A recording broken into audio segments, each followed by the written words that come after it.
I'm Rajeev Goel, co-founder and CEO of PubMatic, and I'm here today with Jamie Allan, who's the head of AdTech, sports, and streaming industries at NVIDIA. And we're here to talk about accelerated computing and the role of AI in our industry. Welcome, Jamie. Great to be here. So Jamie, tell us a bit about your role at NVIDIA and what drew you to the media and advertising industry vertical. I work within the media entertainment organization, and we look at how we can help whole industries and individual organizations within that industry adopt new technology, accelerate the work that they're doing today, create amazing new capabilities and products that help innovate and move whole spaces forward. We apply that same process to lots of different vertical industries because that's how we uncover where the hardest problems are to solve with NVIDIA's technologies.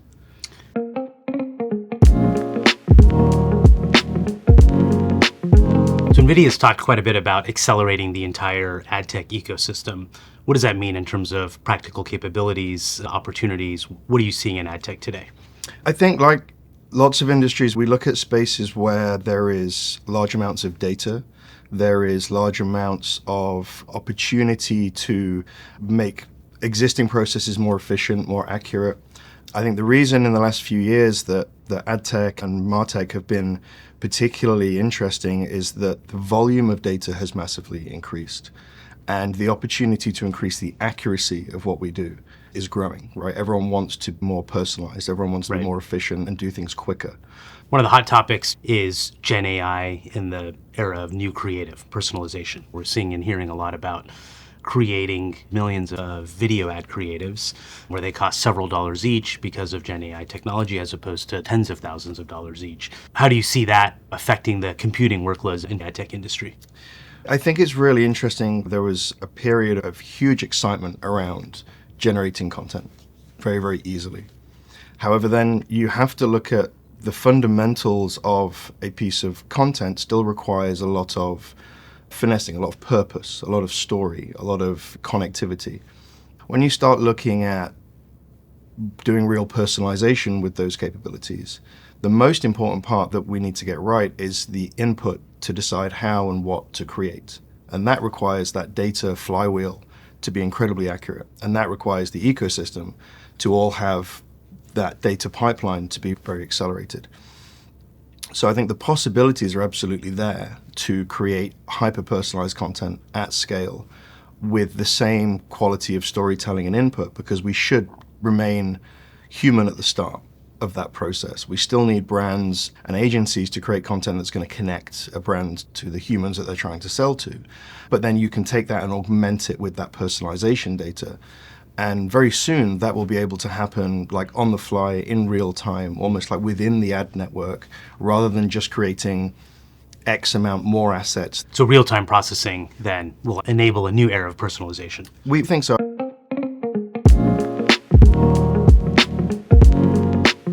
Now you collaborate with many world-leading organizations and developers. What are the common challenges or opportunities you're seeing as they look to deploy AI solutions? What separates those who succeed from those who struggle?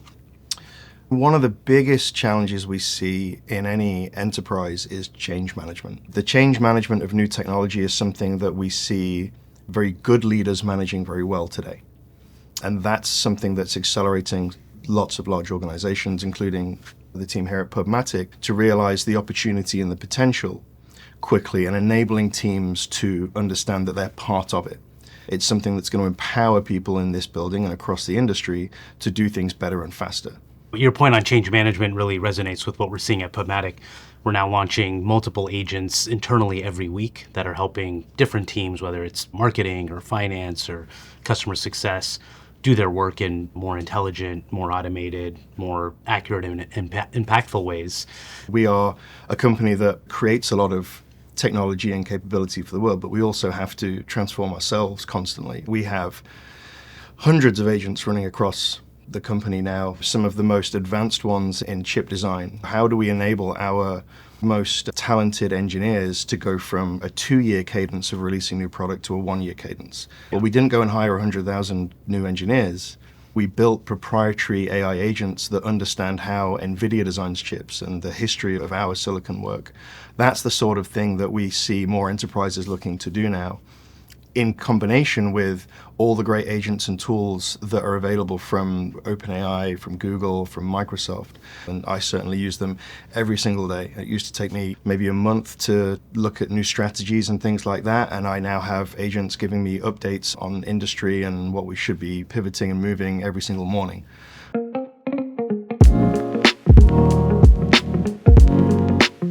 So let's drill a little bit into the advertising industry.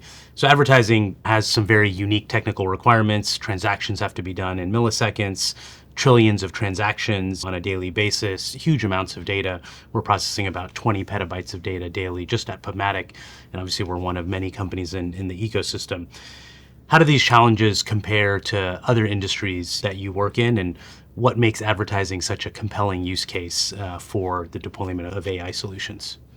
The first thing is that these are hard problems. That's what makes anything really compelling to NVIDIA, right? Our mission has always been to solve the hardest problems in accelerated computing and graphics, in deep learning. Many of those constraints in the end-to-end supply chain of advertising come down to making very accurate decisions at very low latency based on huge amounts of data.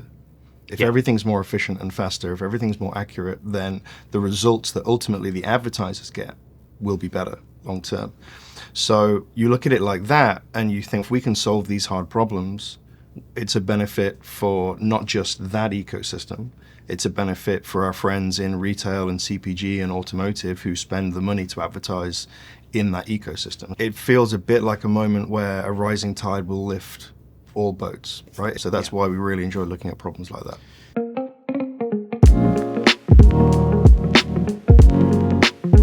So NVIDIA has been working with PubMatic on this technical journey over multiple years.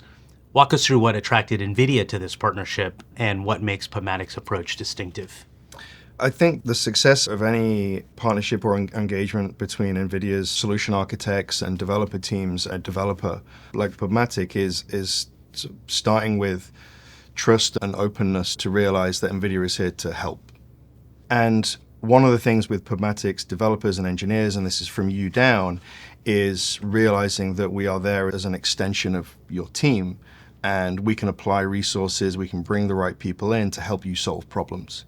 And that's certainly something we've seen in abundance working with the team over the last few years. And now we're working on some great new stuff, as well as still looking to accelerate a lot of the existing work that's done at PubMatic. So that's how we grow together with partners. And you can see evidence of this over the last 20, 30 years in any industry that NVIDIA has worked in, whether it's in the gaming industry, where we are still incredibly ingrained with every studio in the world, through to what we do now in the automotive space and the healthcare space and the media industry at large.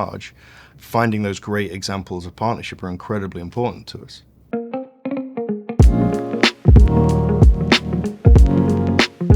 So you work with companies in our industry of different sizes and that interact in the ecosystem in different ways.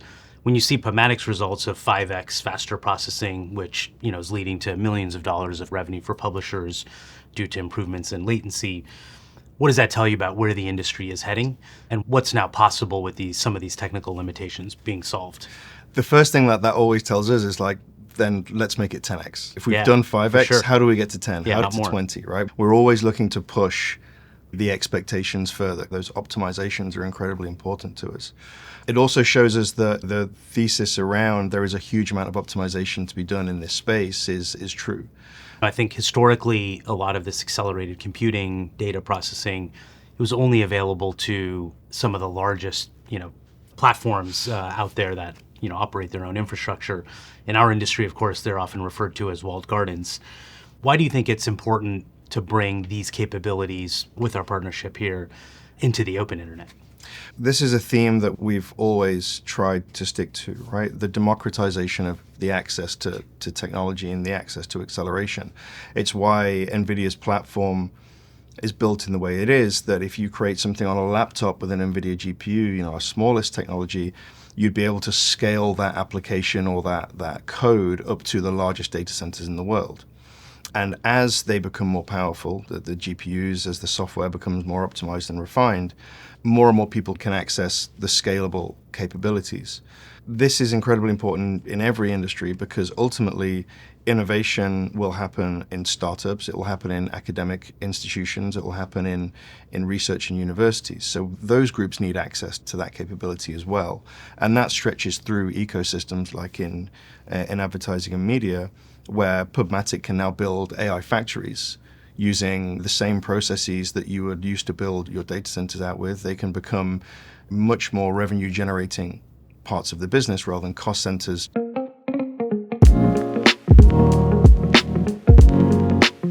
So one of the key challenges in our industry is around live sports. We've got a great collaboration between NVIDIA and PubMatic, specifically around our live sports marketplace for CTV. And this has been, I think, an Achilles heel in programmatic where you might have viewership surge from 10 million to 100 million in an instant, right? And that's been a classic challenge to monetize that audience, both from a publisher and an advertiser perspective. What makes that such a difficult technical problem to solve from your perspective? And why do you think so few companies are able to handle that unpredictability? Well, I think first, sports is such an exciting industry and it's one of those spaces where in entertainment that will remain an incredibly exciting industry for a long time. I think it's one of the fastest growing areas of entertainment. So the reason that these things are hard is because you're not just processing a large chunk of known data, you're having to process lots of data in real time. Live AI, when it comes to anywhere in that sports chain, is the difficult problem. We're really looking at how do we make that live economy grow and how do we enable the understanding of what's happening in the moment available to many more companies. And that comes down to the advent of vision language models that can run in real time to understand what's happening at any given moment, and that data being passed in real time to the advertising ecosystem so that enables your targeting and your customers to be able to insert into those points in time very, very quickly. Scaling up and down those requirements is a matter of being able to manage compute layer very efficiently. And again, organizations like PubMatic moving into newer ways of managing AI and machine learning operations allows you to spin up and spin down new capability very quickly, bursting into cloud when we need to, because again, the code that you build for one, you can deploy anywhere with NVIDIA's platform. So it allows you to scale those things up and down very quickly and easily. We love these hard problems, as I said, and we love finding partners in ecosystems who are going to come together to create growth across an economy. So that's really exciting. I think this innovation is coming at exactly the right time because live sports is also really the last content arena where you have huge audiences at scale, right? So literally everything else is fragmented, right? Nobody's watching primetime TV in the same way that they used to 20 years ago. People are watching everything on demand. But sports, of course, is something that people want to watch live. And it is still very much a, I think, community building exercise in many ways. There is so much excitement just within that as well. Like, how do we build hyper-personalized experiences for new generations in sports? How do we ensure that some of these sports, which are hundreds of years old, remain really interesting to new generations? And this is what we're seeing, the ecosystems trying to solve both at a league level, a federation level, the data science companies who are looking at new ways to leverage the data that they have, the fantasy leagues, how they're engaging audiences through that process. And all of that, again, creates data and information with which we can use in the advertising ecosystem to do better experiences and better consumer outreach as well.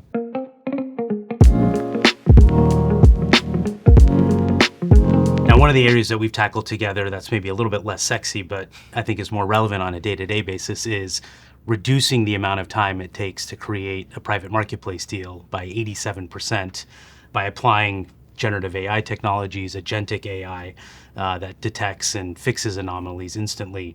And I think that really fundamentally can change how our industry works, given the majority of ad spend in the open internet now is via deals. So what excites you about seeing AI applied in this more practical and widespread way? Yeah, sexy or not, the hard problems that help economies grow are really important. And I think where we can apply accelerated computing, where we can then apply generative AI and apply some of these technologies in different ways, right? Because the language model architecture, the transformer architecture is not just there to create words for a blog post or for my deep research to help me understand, what I should be doing this afternoon because based on the news that happened overnight. Right.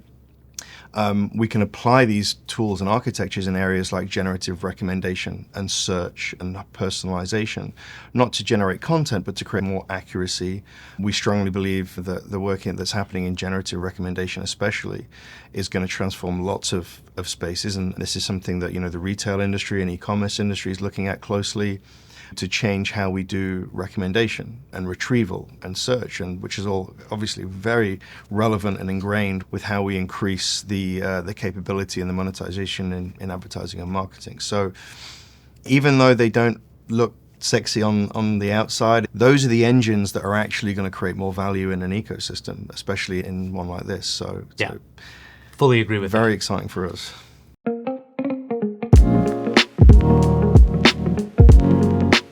When you look ahead to the next 12 to 18 months, what emerging capabilities in AI are you most excited about?